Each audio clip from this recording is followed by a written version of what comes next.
toutes et à tous, je suis heureux de vous retrouver une fois de plus cette semaine pour cette dévotion hebdomadaire. J'espère que vous allez bien. Et nous sommes en cette semaine de Pentecôte sur notre calendrier. Et j'aimerais justement aller dans ce passage de Actes chapitre 2, versets 1 à 4. Actes chapitre 2, versets 1 à 4, et nous lirons également le verset 11. Il est dit, lorsque le jour de la Pentecôte arriva, ils étaient tous ensemble dans le même lieu. Tout à coup, il vint du ciel un bruit comme celui d'un souffle violent qui remplit toute la maison où ils étaient assis. Des langues qui semblaient de feu et qui se séparaient les unes des autres leur apparurent. Elles se posèrent sur chacun d'eux. Ils furent tous remplis d'Esprit Saint et se mirent à parler en d'autres langues selon que l'Esprit leur donnait de s'exprimer. Alléluia. Et lorsque nous lisons le verset 11, il est dit « Nous les entendons parler dans nos langues des merveilles de Dieu. » Voilà que vraiment, ma prière, c'est que le Seigneur bénisse encore ces instants et bénisse nos cœurs et bénisse vos cœurs. Il est dit dans le verset 2, « Tout à coup, il vint du ciel un bruit comme celui d'un souffle violent qui remplit toute la maison où ils étaient assis. » Et le verset 4, il dit « Ils furent tous remplis l'Esprit Saint et se mirent à parler en d'autres langues, selon que l'Esprit leur donnait de s'exprimer. » Nous croyons que Jésus est parti au ciel. Nous croyons qu'il a fait le don de son Esprit, le don du Saint-Esprit. Il a dit, je ne vous laisserai pas orphelins, je viens vers vous, dans Jean chapitre 14, verset 18. Et partout dans le monde entier, des chrétiens sont baptisés dans le Saint-Esprit et parlent en d'autres langues et deviennent des puissants témoins de Jésus-Christ. Et cette semaine, j'aimerais vous parler dans cette dévotion hebdomadaire du baptême dans le Saint-Esprit. Le baptême dans le Saint-Esprit. Le baptême dans le Saint-Esprit ne s'est pas arrêté avec les apôtres, ne s'est pas arrêté avec l'Église primitive. Justement, l'Église est née quand le Saint-Esprit est descendu sur les 120. Que Dieu soit béni. Alléluia. Jésus-Christ est mort à la croix pour nos péchés. Il a donné sa vie, son sang a coulé. Et on le met dans le tombeau et 3 jours après, il ressuscite. Il va passer 40 jours avec ses disciples. Et à un moment, avant de partir à l'ascension, il se trouve sur le mont des Oliviers et il leur dit des promesses concernant le Saint-Esprit. Ensuite, eh bien, il part dans la gloire. Alléluia. Et avant de partir dans la gloire, il dit dans Actes chapitre 1er, verset 4, comme il se trouvait avec eux, il leur recommanda de ne pas s'éloigner de Jérusalem, mais d'attendre la promesse. D'attendre la promesse. Alléluia. La promesse du Père, dont leur dit-il, vous m'avez entendu parler. Donc, il y avait une attente de la promesse. Une attente qui va durer 10 jours après l'ascension. Cette attente se faisait dans la prière, elle n'était pas une attente passive, mais bien aimée. Parce que lorsqu'on lit dans Actes chapitre 1er, verset 14, il dit que tous d'un commun accord persévéraient dans la prière. Ils étaient là tous ensemble, persévérer. Il y avait les femmes, la Bible nous dit qu'il y avait Marie, mère de Jésus, et avec ses frères. Bien sûr, chacun avait ses occupations. Il y avait les hommes devaient aller au travail, etc. Les femmes avaient les tâches quotidiennes à faire. Mais ils se réunissaient tous les jours pour prier le Seigneur avec supplication. Pendant 10 jours, ils vont se tenir devant Dieu. 10 étant le chiffre de l'épreuve. 10 étant le chiffre de la persévérance.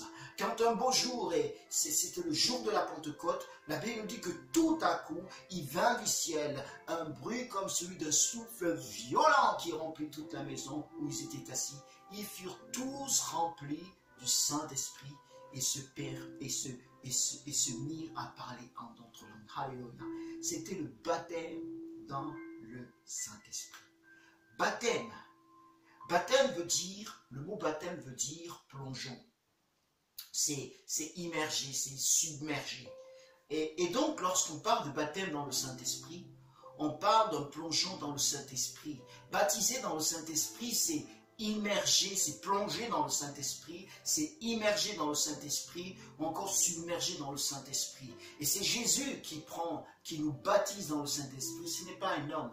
Un homme ne peut pas te baptiser dans le Saint-Esprit. Un homme peut te baptiser d'eau, selon la recommandation de notre Seigneur Jésus-Christ, mais il ne peut pas te baptiser dans le Saint-Esprit. C'est Jésus-Christ qui baptise l'homme dans le Saint-Esprit. Alléluia. Et le signe extérieur du baptême dans le Saint-Esprit est le parler en langue. D'ailleurs, lorsqu'on lit le verset 11, on voit que les 120, on nous a dit que le 120, il y avait d'autres juifs qui étaient là, on va dire des juifs de la diaspora, qui étaient venus également adorer pendant la fête de Pentecôte. Et il est dit que ces juifs, il est dit que nous les entendons parler dans nos langues des merveilles de Dieu. C'est ces juifs qui entendaient les 120, alléluia, ils parlaient en langue et ils parlaient ils racontaient les merveilles de Dieu. Que le nom de notre Seigneur Jésus-Christ soit béni.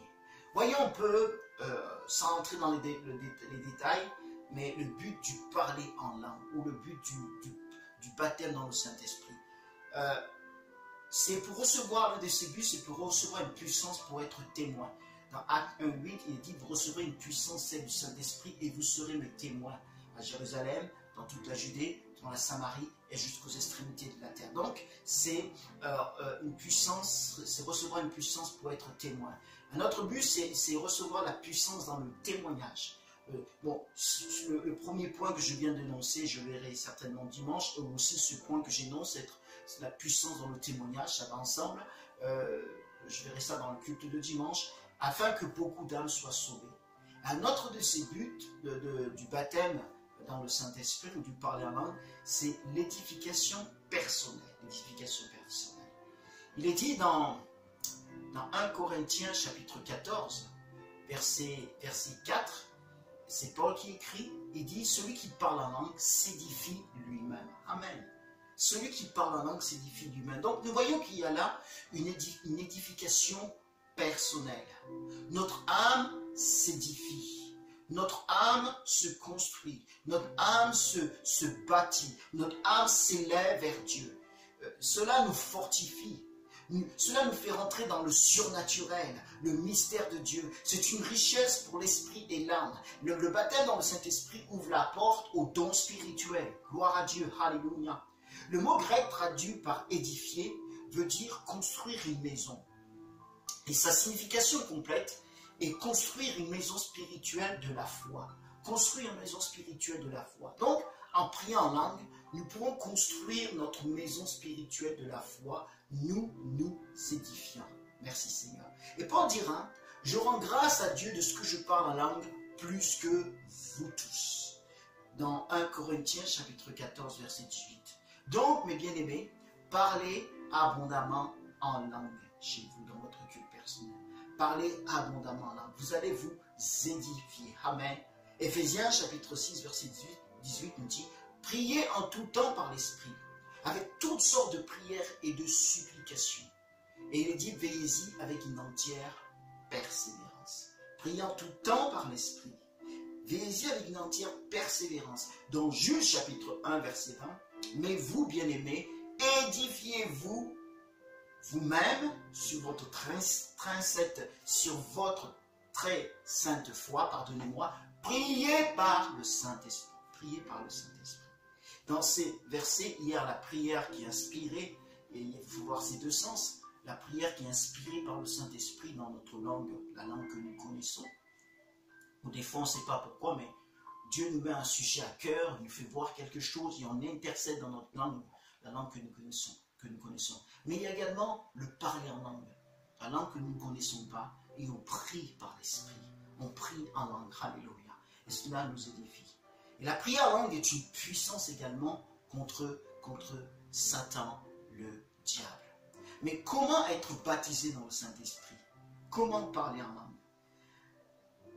Jésus dit dans Jean chapitre 7, versets 37 à 38, le dernier jour, le grand jour de la fête, Jésus, debout, s'écria, « Si quelqu'un a soif, qu'il vienne à moi et qu'il boive. Celui qui croit en moi, des fleuves d'eau vive couleront de son sang, comme dit l'Écriture. » Donc il est dit, si quelqu'un a soif, eh bien qu'il vienne. Il est parlé de celui dont quiconque. Donc si quelqu'un est celui, c'est toi mon frère, toi ma soeur, qui n'est pas encore baptisé dans le Saint-Esprit. Mais également nous tous qui sommes déjà baptisés dans le Saint-Esprit. nous pouvons venir à lui, alléluia, pour être renouvelés dans le Saint-Esprit, pour être renouvelés dans ce baptême divin. Hein? Pour être renouvelés dans ce parler en langue. Jean chapitre 7, verset 37, si quelqu'un a soif, qu'il vienne à moi. Donc, comment recevoir? Il faut d'abord venir à Jésus. Il faut venir à Jésus et demander, lui demander. Si je ne reçois pas, je cherche. Si je ne trouve pas, je frappe. C'est l'attente. C'est l'attente.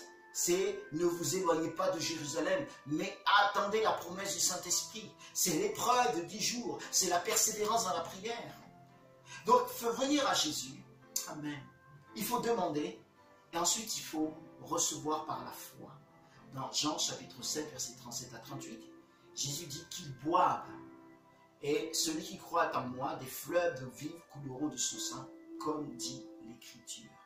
Donc, il faut croire et recevoir par la foi simplement. Il faut boire. Ça, c'est la réception. Il faut le recevoir. Alléluia. Et celui qui croit en moi, en Jésus, des fleuves d'eau vive couleront de son sein. Ne cherche pas les sentiments à ressentir. C'est par la foi. Dieu, par la grâce de Dieu, peut permettre qu'on ressente lorsque l'Esprit de Dieu descend sur nous.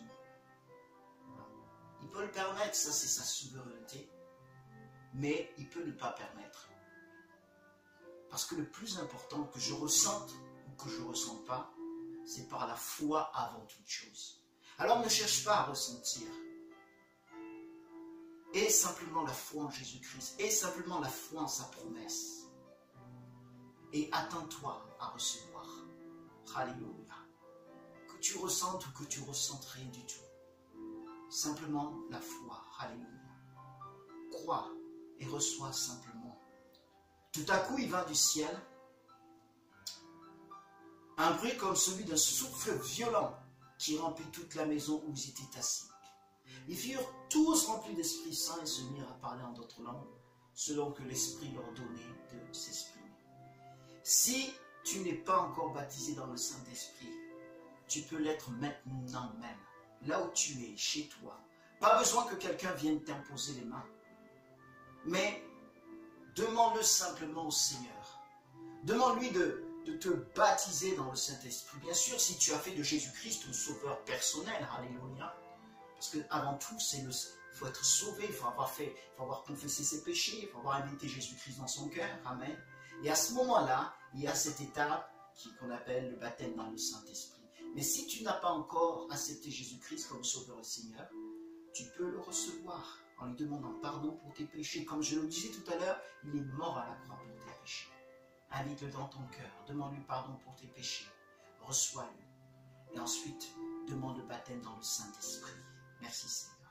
Si tu as reçu Jésus-Christ déjà dans ton cœur, eh bien prie pour qu'il te demande, pour qu'il te baptise dans le Saint-Esprit. Et foi en cela. Vous savez, Pierre dit, au jour de la Pentecôte, dans Actes chapitre 2, versets 38 à 39, donc Pierre prêche, parce que les gens sont, lorsqu'ils ont été baptisés, lorsque Jésus les a baptisés dans le Saint-Esprit, comme je disais, il y avait des Juifs de la diaspora qui étaient là, qui étaient venus adorer, et il y en a qui vont croire, il y en a qui vont dire qu'ils étaient ivres. Non, non, Pierre prêche, et il rappelle la promesse de Joël, la prophétie du prophète Joël dans Actes chapitre 2, versets 15 à 21. Non, ces gens ne sont pas ivres, mais c'est la promesse que le Seigneur a faite en quelque sorte dans le livre de Joël.